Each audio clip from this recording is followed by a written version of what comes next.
ধরো 42 থেকে তুমি 5 দিয়ে গুণ করবে, নাম তার দরকার নেই। আমরা তেমনি করি 5 দুগুণে 10, এইসব কোনো প্রয়োজন নেই।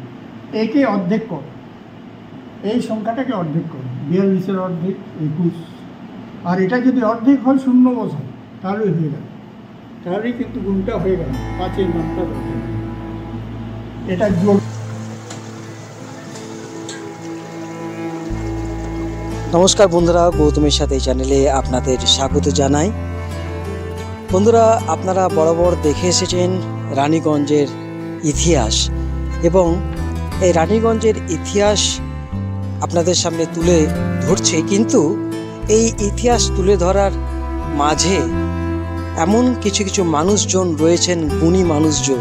আপনারা সবাই জানেন যে রানীগঞ্জ উচ্চ বিদ্যালয় যারা আমাদের পড়াশোনা শিখিয়েছেন, সেই সব মানুষ, সেসব শিক্ষকরা আমাদের মধ্যে অনেকেই নেই, এবং কিছু কিছু শিক্ষকরা অবসর গ্রহণ করেছেন।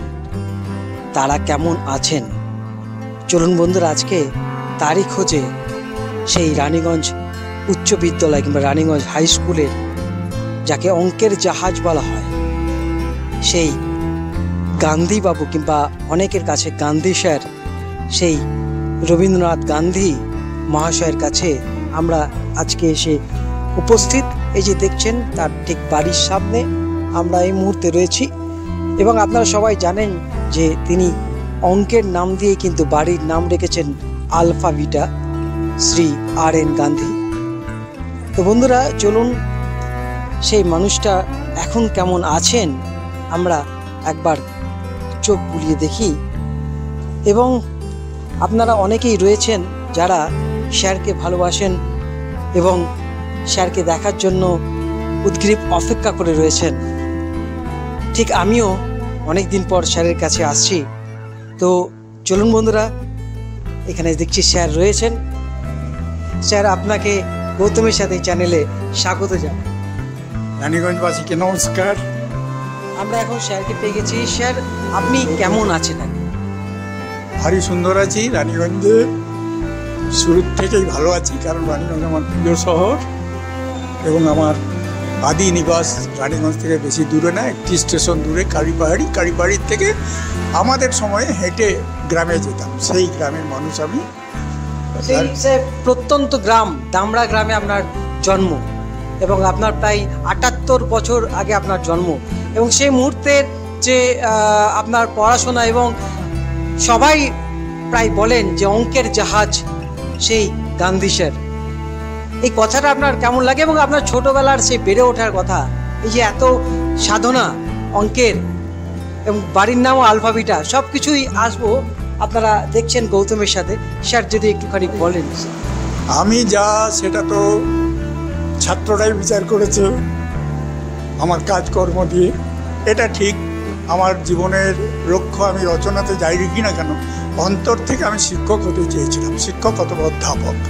তো অমল তো রোদ্দুর হতে চেয়েছিল, হতে পারেনি। তা আমি অধ্যাপক হতে পারিনি, কিন্তু শিক্ষকতা নিয়ে আমি শিখি, খুবই খুশি। বিশেষ করে আমার এই বক্তারনগরে মামা বাড়ি, এই রানীগঞ্জ থেকে হাঁটা পথে আমরা যেতাম ছোটোবেলায়। আর আমার গ্রামও তাই, রানীগঞ্জ থেকে হেঁটে যেতাম। আজকালকার ছেলেরা শুনলে অবাক হবে, তখন কমিউনিকেশন ছিল না। তাই রানীগঞ্জকে আমি আমার অন্তর থেকে ভালোবাসি। হ্যাঁ, সেই রানীগঞ্জে এসে আমি খুব খুশি হয়েছিলাম। আর আমাদের রানীগঞ্জ স্কুলের সালটা যদি দেখি, 1888, এক অদ্ভুত ব্যাপার। আমাকে অনেকটা প্রভাবিত করেছিল এটা, যেটা ডক্টর সর্বপল্লী রাধাকৃষ্ণনের জন্মসাল। তো সেই বিখ্যাত স্কুলে শিক্ষকতা করতে পেরে আমি ভীষণ ভীষণ খুশি। আর ছাত্র, অভিভাবক, শিক্ষক, এই যে ট্রায়াঙ্গেলটা, এইটা আমাদের সময় বারমুডা ট্রায়াঙ্গেল ছিল না। এই ট্রায়াঙ্গেল ছিল খুব জমজমাট, এবং আমরা খুব আনন্দের সঙ্গে রানীগঞ্জ স্কুলে শিক্ষকতা করেছি। এবং সেই আনন্দেরই বহিঃপ্রকাশ ছাত্রদের বিচারে ঘটে। হয়তো তারা আমাকে এইসব বলে অঙ্কের জাহাজ টাহাজ, কিন্তু আমি তাদেরকে বলি আমি খুব সাধারণ মানুষ, আমি যা জানি তা তোমাদের শিখিয়েছি। আর তোমাদেরকে অন্ধকার থেকে আলোর দিকে নিয়ে যাওয়া, সেই দায়বদ্ধতাতে আমি কাজ করে গেছি। স্যার, শিক্ষকতার প্রায় 38 বছর হয়ে গেছে, একেবারে। তো সেখানে প্রচুর ছেলে মেয়ে ছাত্রছাত্রী আপনার হাত ধরে স্যার উঠেছে এবং সে প্রতিষ্ঠিত, এবং এই ব্যাপারটা আপনার কীরকম লাগে? এটাই তো আমাদের সবচেয়ে গর্বের ব্যাপার, যে আজকে গুরু কি চায়? গুরু চায় উন্নয়ন হোক, অর্থাৎ শিষ্য আমার চেয়ে বড় হোক, এবং সেরকম শিষ্য আমরা রানিগঞ্জ স্কুলে পেয়েছি। সেই সব কৌতূহলী ছাত্ররা আজকাল দেশে বিদেশে প্রতিষ্ঠিত হয়েছে, যারা আজও আমার খোঁজ নেয়, বড় ভালো লাগে। তো তাদের মধ্যে যে কৃতজ্ঞতা, মানবিকতা আমরা জাগরুক করতে পেরেছি, এইটাই আমাদের সমস্ত শিক্ষকদের ক্রেডিট রানিগঞ্জ স্কুলের। আর রানিগঞ্জ স্কুলের পরিবেশটিও সেরকম ছিল। কত মহান শিক্ষক রানিগঞ্জ স্কুলে কাজ করেছেন সেই সময়, তাই ওই কাজটা আমাদের কখনো ভারী লাগতো না, বোঝা লাগতো না। প্রফেশনাল ক্লাস হয়তো আমার সাবজেক্ট নয়, সেটাও পড়ি, আনন্দ পেয়েছি, ছেলেরা সেটা এনজয় করেছে। এইটা তো আমাদের দারুণ গর্বের ব্যাপার। সমস্ত শিক্ষক, রানিগঞ্জ স্কুলের সমস্ত শিক্ষককে আমি প্রণাম জানাই, যারা আমার সময় কাজ করত। তারা এই কাজগুলি দায়বদ্ধতার সঙ্গে করে আজ তারাও জীবনে নিশ্চয়ই খুশি হয়েছে। স্যার, আমি আবার ছোটবেলায় চলে আসছি, সে প্রত্যন্ত ডামরা গ্রাম থেকে আপনার পড়াশোনা, তারপর আপনি মানে উষা গ্রামে আপনি পড়াশোনা করেছিলেন, তারপর চলে গেলেন আসানসোল বিবি কলেজে। এই ব্যাপারটা যদি একটুখানি বলেন, এবং অঙ্ককে কি করে ভালোবাসলেন, যেখানে অঙ্ককে কিছু কিছু ছেলেমেয়েরা এত ভয় খায়, সেখানে আপনি অঙ্ককে এত সহজ করে নিলেন কি করে? প্রথমেই বলি, আমাদের গ্রামে অধিকাংশই যারা বয়স্ক, তারা কিন্তু ম্যাট্রিকুলেট বা ইন্টারমিডিয়েট এর বেশি জাননি, কিন্তু তাদের যে জ্ঞান, বাবা জ্যাঠা, আর সবচেয়ে একটা আশ্চর্য জিনিস তখন ছিল গ্রামে, প্রত্যন্ত গ্রাম, সেখানে গ্র্যাজুয়েশনের উপরে কেউ ওঠেনি, খুব তাও গ্র্যাজুয়েশনও হাতে গোনা। বলতে গেলে এটা একটু অহংকার হয়ে যায়, কিন্তু গ্রামের প্রথম পোস্ট গ্র্যাজুয়েট আমি। তো কী করে হলো, সেই প্রত্যন্ত গ্রামে আমাদের বাড়িতে শিক্ষা দীক্ষা, মামা বাড়িতেও তাও এর প্রতি একটা বিশেষ নজর ছিল। এবং বাবা ছিলেন যদিও অ্যান্ড্রিউয়ের কর্মচারী, কিন্তু শিক্ষকতাকে খুব পছন্দ করতেন, এবং তিনি প্রত্যেকটি জিনিসে ডব্লিউর উপর জোর দিতেন, অর্থাৎ তুমি জিজ্ঞেস করো হোয়াই, হোয়াট, হু, হুইচ, এইসব প্রশ্ন করতেছিল। আজকালকার ছেলেদের হাতে তো স্মার্টফোন থাকে, WWW, কিন্তু ওরা এই ডব্লিউ ওয়ার্ডটাকে গুরুত্ব দেয় না। আর সবচেয়ে মজার ব্যাপার ছিল শিক্ষকতার কথা তুমি যখন বললে, আমাদের গ্রামে অলিতে গলিতে শিক্ষক। এই ইন্টারমিডিয়েট এই ইয়ের যদি সন্ধ্যের পরে আমরা কেউ বাড়ির দিকে যাচ্ছি, কোনো বয়স্ক মানুষ এই শোনে দিকে বলতো নেসেসিটি বানানটা কি, বলতো নিষ্প্রয়োজন বানানটা কি, তারপর মান সংকট আছেই, শুভঙ্করীও ছিল। এইসব তারাই কিন্তু আমাদের প্রাথমিক শিক্ষক। তারা ওটা ছাড়া যে কথাটা বলতেন যে লেখাপড়া শিখে মানুষ, লার্নিংটার উপর জোর দিতেন, আর্নিংয়ের উপর না। তখন অল্পেই সন্তুষ্ট তারা ছিলেন, এটাকে তাদের কুপমণ্ডলতাই বলুন বা যাই বলুন, তারা অল্পে সুখী ছিলেন। তো সেই জিনিসটা নিয়ে তো আমরা দেখেছি কোনো কষ্টের কিছু নেই, বেশ ভালো জিনিস। তো ওখান থেকে আমাদের প্রাথমিক শিক্ষা। এবার তুমি জিজ্ঞেস করলে অঙ্ক নেই, সেখানে আপনার বাবা যেটা চেয়েছিলেন আপনি ইংরেজিতে, সেখানে অঙ্কে দেখলেন। আমি প্রথমে কলা বিভাগেই পড়তাম উষা গ্রামে, এবং সেখানে প্রথমেই হতাম, যার ফলে আমার এখনও প্রথম পুরস্কারটি মনে আছে, শেক্সপিয়ার রচনাবলী পুরস্কার পেয়েছিলাম। এবং গ্রামে অনেক সংবর্ধিত হওয়া সত্ত্বেও ওই যে বলেছি অলিতে গলিতে পড়া ধরা। আমার এক জ্যাঠামশাই হঠাৎ বললেন যে এই ছেলেটাকে লিটারেচার তুই পড়াচ্ছিস ঠিক আছে, কিন্তু এর চেয়েও ভালো পড়বে অঙ্কে ওর খুব দক্ষতা আছে। আমি দেখেছি আমাদের বৈদ্যনাথ ওর মতো উনি যথেষ্ট সিগারেট খেতেন এবং ওই অঙ্ক ধরতেন। তো তার থেকে মনে করতো এই ছেলেটাকে অঙ্ক পড়ো। বাবা তো না করতে থাকে, কিন্তু শেষে তখন দুটো সিস্টেম চালিয়েছিল, এইচএস এবং আরেকটা ছিল স্কুল ফাইনাল। তো কীভাবেই যেন এইচএস থেকে আমি মামা বাড়িতে শিফট হয়ে গেলাম, দমনি কেরোজোড়া স্কুলে গিয়ে 9-এ আবার ভর্তি হলাম এবং সেখানে ওই অঙ্ক পড়ার উদ্দেশ্যে আমি স্কুল ফাইনালে ওখানে করলাম। সেখানে আমাকে হেডমাস্টার কয়েকটা পরীক্ষা করলেন, পরীক্ষা করার পর ভর্তি নিলেন, বলল তোমাকে আমি 1 বছর ড্রপ করাবো, কারণ এইচএসে তুমি ইংলিশ বই পড়োনি, টেক্সট বই নেই। আমার না স্যার পড়েছি, কী করে? আমার পাশের বাড়ি ছেড়ে পরে স্কুল ফাইনালে তার পড়েছি। তো উনি আমাকে সেলফিশ জায়েন্ট থেকে এখনও মনে আছে প্রশ্ন করলেন যে বলো তো এটা কার লেখা? আমার অস্কার ওয়াইল্ড। তাকালেন আমার দিকে, দিয়ে বললেন আচ্ছা নে অ্যান্সার দি চাইল্ড এক্সপ্লেন করতে পারো? আমি হ্যাঁ কিছুটা পারি। তো আমি বলতে শুরু করলাম এম সেন থেকে। উনি থামিয়ে দিলেন, ও শোনো, এম সেন মুখস্থ চলবে না, তোমাকে আমি ইংরেজি শেখাবো, তুমি ইংরেজি জানো, নিজের ভাষায় লিখতে শেখাবো। সত্যি শেখাবো। কৃষ্ণদাস দাস ছিলেন হেডমাস্টার। তো সেখানে গিয়ে আমি ভালো একজন ছাত্রের সঙ্গে পড়েছি, যে স্ট্যান্ড করেছিল স্কুল ফাইনালে। সেইটা অনেক আমার উন্নতির পথে এগিয়ে দিয়েছে আমাকে। দুজনের মধ্যে একটা প্রতিযোগিতা ছিল, সেই প্রতিযোগিতায় অনেক ধার হয়েছে। আর এই যে আমাকে কেউ গান্ধী মহারাজ বলে ডাকে, কেউ অঙ্কের জাহাজ বলে ডাকে, এরা তো ছাত্রের বিচারে আমি সেটা হয়েছি, ছাত্ররাই আমাকে সেই জায়গায় নিয়ে এসেছে তাদের ভালো লেগেছে বলে। আর সেটাতে আমি খুশি হয়েছি যে আমার প্রেজেন্টেশন, উপস্থাপনা তাদের কাছে যে এত ভালো লেগেছে, এইটা আমাকে আর কোনো দিন আমার একঘেয়েমি লাগেনি অঙ্ক পড়াতে। কেননা আমি প্রতি বছর এক্সপেরিমেন্ট করি, অর্থাৎ একটা অঙ্ককে কতভাবে করা যায় সে ডিফারেন্ট ওয়েতে করতাম, যার জন্য ছেলেরা হয়তো এটা পছন্দ করতো। যেমন আমার মেয়ে, সেও এমএসসি ম্যাথ, এখন আমার পড়ানো দেখে বলো বাবা তুমি তো এই ব্যাচগুলো অনেক সহজে পড়াও, আমাদেরকে তো এত সহজ এই সাবজেক্টটা হ্যাঁ খুবই কঠিন সবার কাছে, আপনার কাছে এত সহজ হলো কি? আসলে অঙ্ক কঠিন না, অঙ্কটা হচ্ছে একটা বিল্ডিং গড়ার মতো। বিল্ডিংয়ের ভিতটা যদি ঠিক না থাকে, অঙ্কের সঙ্গে অন্য বিষয়ের একটু তফাৎ রয়েছে। অঙ্ক শিখতে হলে একেবারে ধাপ থেকে, হ্যাঁ। যেমন আমি হঠাৎ করে একটা ছেলেকে প্রশ্ন করি, আচ্ছা বলতো 5 × 15, 5 × কত রে? হয়তো উত্তর দিল 15। এবার ছেলেটাকে যে সময় 5 × 15ই হলো কেন, 14 কেন নয়, 13 কেন নয়? 8, 9-এ পড়েও খুব কম ছেলে এটার উত্তর দিতে পারে।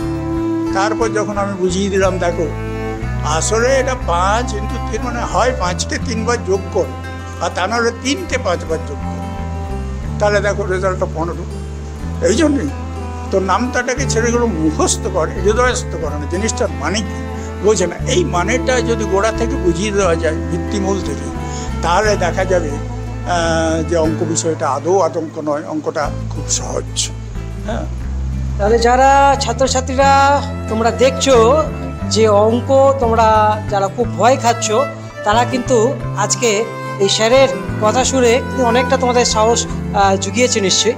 তো বন্ধুরা, আমরা এরপর স্যারের আরও কিছু কথা শুনবো। তারপর স্যার অঙ্কে আপনি অনার্স নিলেন, তারপরে জার্নিটা যদি একটু বলেন। হ্যাঁ, সেই সময় উষাগ্রাম স্কুল থেকে দোমানি স্কুলের পর স্কুল ফাইনাল পার করে সেই সময়ে হয় প্রি ইউনিভার্সিটি। আবার ঘরের কাছে কলেজে এলাম, বনরুলাল ভলোটিয়া কলেজ, আসানসোল।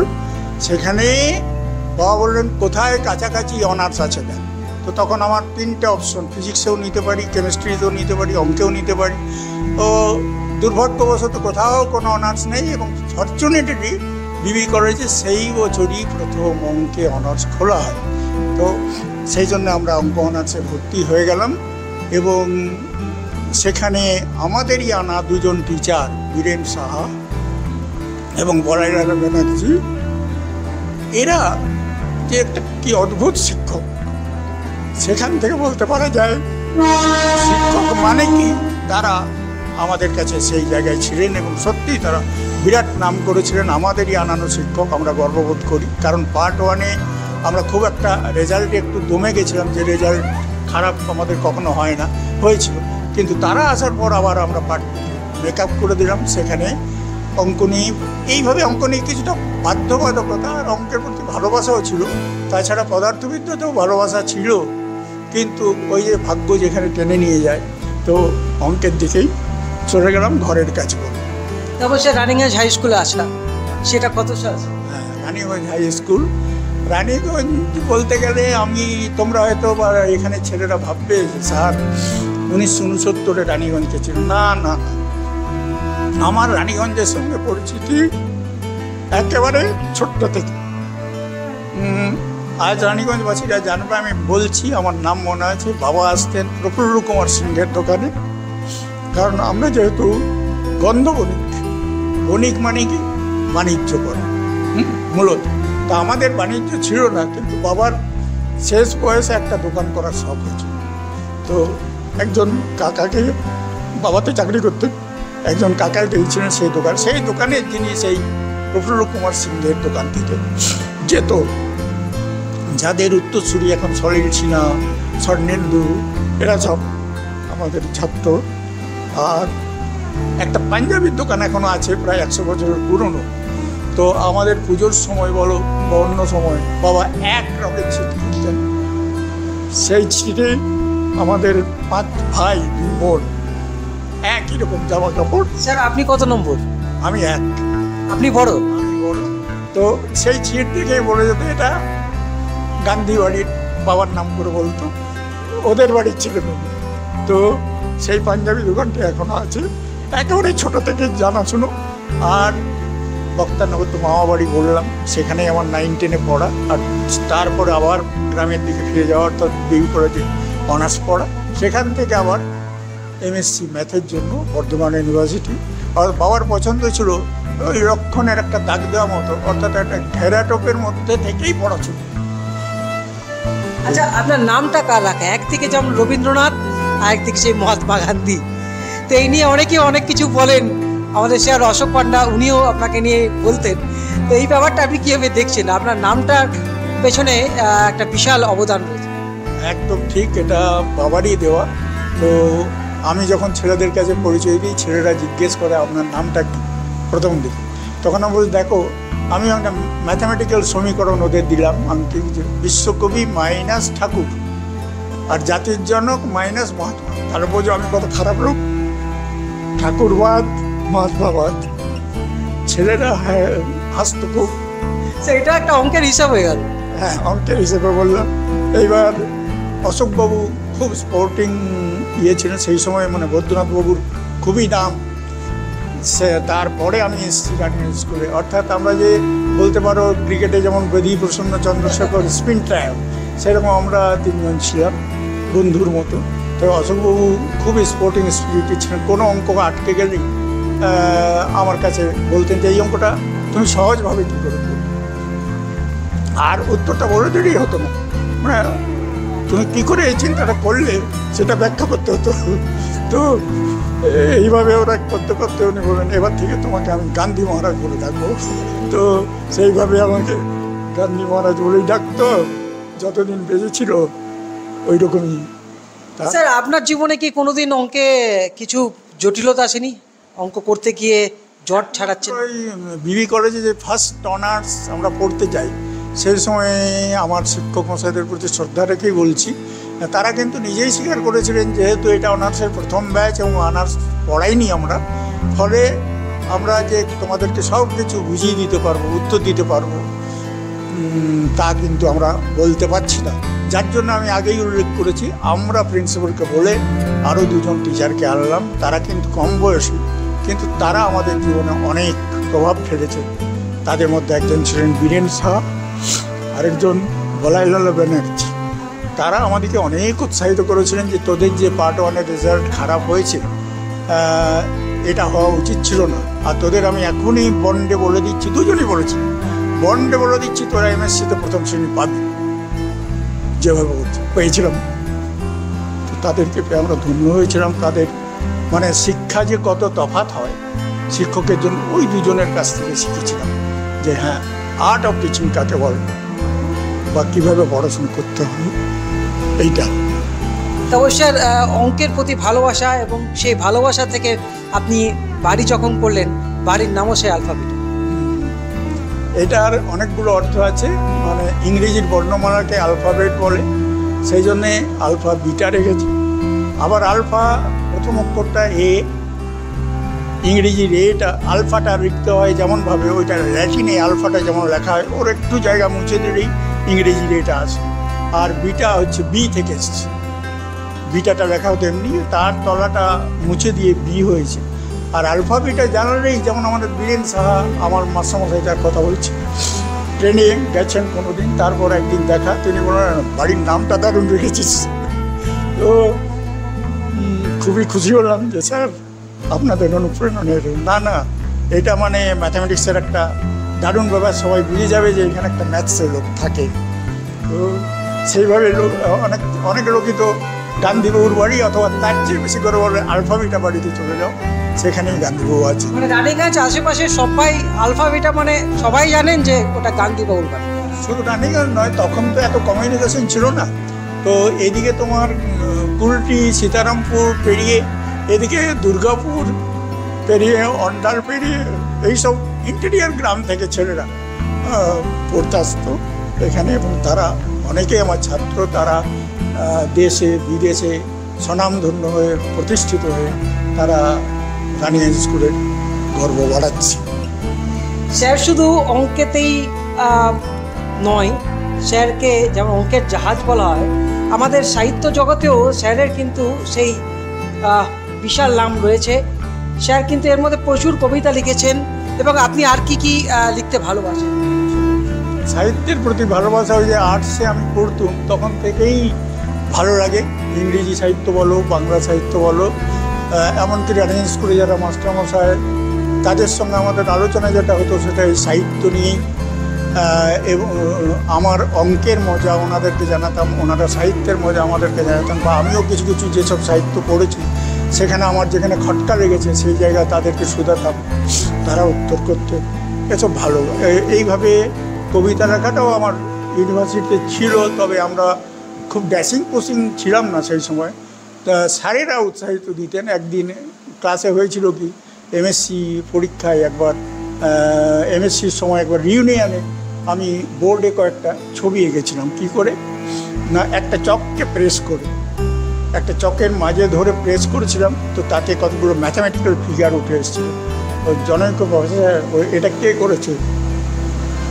আমি, ও তুমি তো ক্লাসে খুব চুপচাপ থাকো, কিন্তু এটা একটা দারুণ ব্যাপার হয়েছে। এই বলে তিনি বলতেন যে আর কী করো, কবিতা টবিতা লেখা। তিনি দেখলেন কেন লেখো না, তুমি আরও বেশি লেখো। তো এইভাবে উৎসাহিত হয়ে বলো। আর নিজে যেগুলো লিখে রাখতাম আলাদা করে, সেগুলো হয়তো প্রকাশ পায়নি, এরকম প্রচুর লেখা আমার ডায়েরিতে আছে। শুধু কি কবিতা না, গল্প? হ্যাঁ, গল্পও লিখেছি। এবং সেই গল্প আমাদের যে গন্ধবনী পত্রিকা, সেখানে প্রকাশিত হয়েছে। স্যার, যেখানে আপনাকে অঙ্কের জাহাজ বলা হয়, অঙ্ক আপনার কাছে কোনো কিছুই ব্যাপার নয়। এই যে অঙ্ক নিয়ে যদি স্যার আপনি কোনো বই বার করেন, তাহলে কিন্তু আরও যারা ছাত্রছাত্রী অঙ্ককে ভয় পায়, অনেকটা সহজ হয়ে যেত তাদের কাছে। ইচ্ছে আছে, এবং যদি জীবিত থাকি সুস্থভাবে আশা করছি একটা বই লেখা শুরু করবো কিছুদিনের মধ্যে। লিখেছি, লেখা আপনার প্রায় 50% লেখা আমার আছে, যত্ন করে রাখা আছে। এবং সবচেয়ে আমি অবাক হলাম, সেদিন একটি নন বেঙ্গলি ছাত্র আমাকে তার বাড়িতে নিয়ে গিয়ে হঠাৎ একটা খাতা দেখাচ্ছে। আমি কিন্তু কোনোদিন নোট দিই না, কিন্তু যে কথাগুলো আমি পড়াতে বলেছি সেই কথাগুলো সে একদম নোট করে রেখেছে। স্যার দেখুন, আপনার এটা আজ থেকে 40 বছর আগে বলা, লিখে রেখেছি। স্যার, এটাই তো সব থেকে বড় পাওনা স্যার, সব থেকে বড় পুরস্কার। একেবারে এইটাই তো চাই, যে জীবনে আর কি, যে কিছু যে শেখাতে পেরেছি তাদেরকে, যে যুক্তি একটা জিনিস, এইটা বোঝাতে শিখেছি। আরেকটা জিনিস হলো, শুধু অঙ্ক করলে হবে না। অঙ্ক যদি কেউ ভালোবেসে করে, তার থেকে তার অন্য ব্যাপারগুলো নিয়ে চিন্তা আসবে। যাই এটা যদি যুক্তি দিয়ে বোঝা যায়, তাহলে অন্য সাবজেক্টেই যুক্তি থাকবে না। সব সাবজেক্টেই আছে, সব সাবজেক্ট কিন্তু এক জায়গায় গিয়ে মেলে, দর্শন। তো অঙ্কের মধ্যেও দর্শন আছে। আমি তাদের বুঝেছি যে দেখো, সারেগামা পাধানিসা যেমন একটা রিদম, তেমনি অঙ্কের মধ্যেও একটা রিদম আছে। সেই রিদমটাকে ওদের শরীরে ইনজেক্ট করতে পেরেছি বলেই আমার মনে হয়। স্যার, আমরা যদি আপনার স্বরচিত লেখা কবিতা একটা আপনি শোনান, তাহলে সবাই খুব খুশি হবে। চেষ্টা করছি, যদিও আমি সাহিত্যিক নই, তবে এই প্রিন্টেড থেকেই বলছি। একটা মিনি কবিতা প্রথমে বলি। এই দেশেতে অনেক ঠাকুর, তবু এক ঠাকুরই বাজিমাত। কোন ঠাকুর কি বলতে হবে? বিশ্বকবি রবীন্দ্রনাথ। আরেকটা হাস্য কবিতা পড়ে শোনায়। মৌখিক পরীক্ষায় প্রশ্ন সুদান বায়োলজি স্যার, বল দেখিনি কুমড়ো ফুলকে কেন বলে ঘণ্টাকার? চুলকে মাথায় ছাত্র বলে, গাছের থেকে ফুলটি তুলে বেশ কিছুক্ষণ থাকুন ভুলে, নেতিয়ে চুপসে হারিয়ে যাবে 1 ঘন্টায় আকার। সেই জন্যেই কুমড়ো ফুলকে আমরা বলি ঘণ্টাকার। উত্তর শুনে স্বগতোক্তি করে ওঠেন বায়ো স্যার, বহুত আচ্ছা, চমৎকার, এমন প্রতিভাবানকে আমার কোটি কোটি নমস্কার। দারুণ স্যার। আচ্ছা, আপনার যারা ছাত্রছাত্রী কিংবা এখন যারা পড়াশোনা করছে সেই সব ছাত্রছাত্রীদের উদ্দেশ্যে কি বলতে চান? আমি এই তরুণ প্রজন্মকে অভিবাদন জানাই যে তারা অনেক বেশি নম্বর পাচ্ছে, কিন্তু এই নম্বরটাকে আমি বলছি না বিশ্বাস করো না, তবু আমি বলবো তোমাদের মাটিতে পা থাক। নম্বরটা যে পেয়েছো সেটা যোগ্য তুমি কিনা তা কিন্তু ভাবিকালে বিচার হবে। তুমি ভেবো না যে 100-র মধ্যে 100 পেয়ে গেলে তো তুমি সব জেনে গেছো। দেখো, রবীন্দ্রনাথ ঠাকুর বলছেন বিপুলায় পৃথিবীর কতটুকু জানি। নিউটন বলছে I am gathering some peoples on the seashore. তো এই কথাটা তোমরা মনে রাখো, তোমরা সব জানতা নও। 100-তে 100 পেয়েছো, আমি অবশ্যই তোমাদের অভিনন্দন জানাবো। সবাই হয়তো নয়, কেউ কেউ 100-তে সত্যি 100 পাওয়ার যোগ্য নিশ্চয়ই। আমি আমাদের সেই জমানায় যখন নম্বর পাওয়া যেত না, সেই জমানায় আমার খুব সৌভাগ্য, আমার এখনও নামটি মনে আছে, দেবাশিস সাহা, যে প্রথম অঙ্কে 100 পায়। এবং আমি তখন সহজ করে অঙ্ক শেখাতাম বলে এর ব্যাপারে অনেকে প্রোটেস্ট করতেন যে এত সহজে কিন্তু নম্বর পাওয়া যাবে না। তো আমি বলেছিলাম কোশ্চেন পেপারের উপরে কি লেখা আছে ছেলেদেরকে বলেছিলাম, special credit will be given to the brief and point to the point answer. এই কথাটাতে অনেক ছাত্র অনুপ্রাণিত হয়েছিল এবং তারা আমার সহজ পদ্ধতিগুলো তারা শিখেছিল।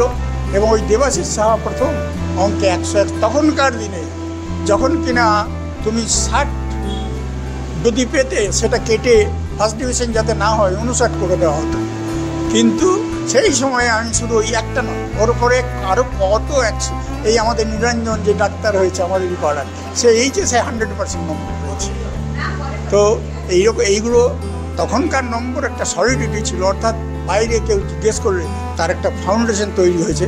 তো তাদেরকে বলবো তোমরা মুখস্থ করো না, হৃদয়স্থ করো জিনিসটাকে, অঙ্কটাকে ভালোবাসো, অঙ্কটাকে ভালোবাসো। হ্যাঁ সত্যি তুমি তখন 100 পাবে, দেখবে তোমার আনন্দ আরও কয়েক গুণ বেড়ে গেছে। আর নিশ্চয়ই তরুণ প্রজন্ম আমাদের চেয়ে অনেক প্রতিভাবান, তারা অনেক ডিজিটাল, অনেক তারা সহায়তাও পাচ্ছে। কিন্তু এই জায়গাটা আমি পছন্দ করি যে নোটস তোমরা নাও, নোটস নিয়ে মুখস্থ করো, বমন করো। এই বমনটা কিন্তু ভবিষ্যতে তোমাদের ক্ষতি করবে। এই বমনটা না করে জিনিসটার সঙ্গে আন্তরিক। মান্নাদের একটা গান আছে না, যে কাগজে লিখো নাম সে নাম মুছে যাবে, পাথরে লিখো নাম সে নাম মুছে যাবে, হৃদয়ে লিখো নাম সে নাম রয়ে যাবে। সেই রকম যে সাবজেক্টটি পড়ো সেই বিষয়কে বিষময় না করে তুলে রসময় করে তুলবে। শিক্ষকের এটা দায়িত্ব, তিনি রসময় করে তুলবেন, তিনি তার বিস্ময় সৃষ্টি করবেন, তার চোখে মুখে ফুটে উঠবে যে হ্যাঁ সে খুশি হয়েছে, হৃদয়স্থ করেছে। তবে জানবে তোমার পড়া হলো। আর শিক্ষা মানে শুধু পড়া নয়, আমাদের সময় ছিল মানুষ হওয়া। বাবা মা বলতেন আরে পড়াশোনার চেয়ে বড় জিনিস হচ্ছে মানুষ হওয়া। সেই মানুষ, বিবেকানন্দও তাই বলেছেন যে শিক্ষা কিন্তু এই ব্যাপারটা নয়, শিক্ষা হচ্ছে ম্যান। তার প্রত্যেক লোকের মধ্যে পারফেকশন আছে, যেটাকে আমরা জাগিয়ে তুলি, ম্যানিফেস্ট করি, উনি তাই বলেছেন। তো সেই রকম মানুষ হওয়ার শিক্ষাটা আমরা দিতে পেরেছি বলে আমরা নিজেদেরকে ধন্য মনে করি। এবং তাদের সেই সব শিষ্যদের মানবিক রূপ আমি দেখেছি। এই কিছুদিন আগে আমার একটা অসুখ হয়েছিল, সেই ছাত্ররাই আমাকে সমস্ত রকম হেল্প আমার কন্যা করেছে।